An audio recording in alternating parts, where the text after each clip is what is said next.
Hello, so this video shows you the difference between an atomic absorption spectrum and atomic emission spectrum. So here we have a very simplified model of an atom. We've got one electron orbiting in the first electron energy level.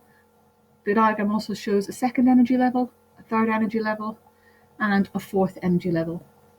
Now what we can do is we can get the electron to absorb energy and jump or be promoted from the first energy level to the second energy level. So that's what I'm going to do now. So you will see the electron absorb energy and then be promoted into the second energy level.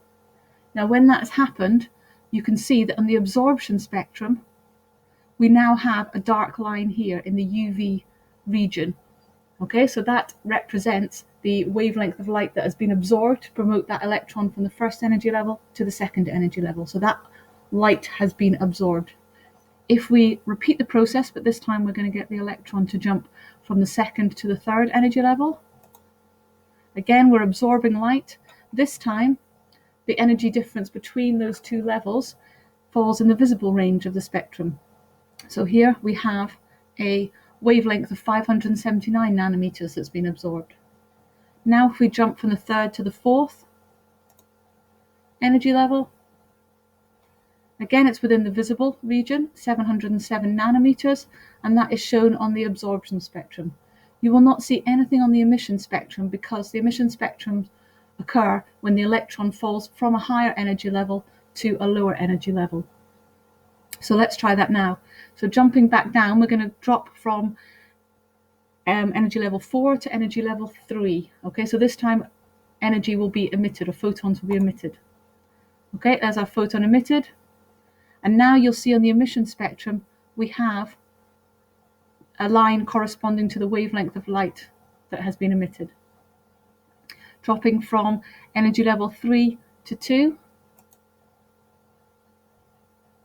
Again, we've got a line on the emission spectrum showing that wavelength of 579 nanometers has been emitted.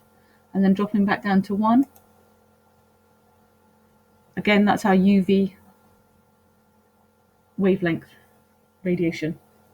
Now, you don't always have to go up in increments. So you don't always have to go from energy level 1 to energy level 2. We can jump from energy level 1 up to energy level 3. Okay, and you see that gives us a slightly different line, again within the UV region. We could jump from, let's say we've done, let's do from 3 to 4, fall back down from energy level 3 back down to 1. So that will give us an emission line, an equivalent one. Say, for example, we jump from 1 to 4. Okay, again within the UV region, high energy. And this time I'm going to fall from energy level 4 back down to 2.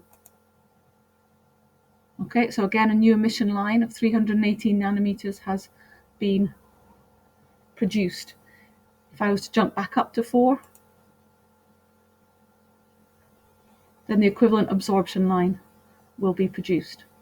So this is how we get a series of lines, and these are at discrete levels, discrete values of energy, quantized values of energy, and this shows that there are, well, this helps prove the existence of energy levels, discrete energy levels within the atom.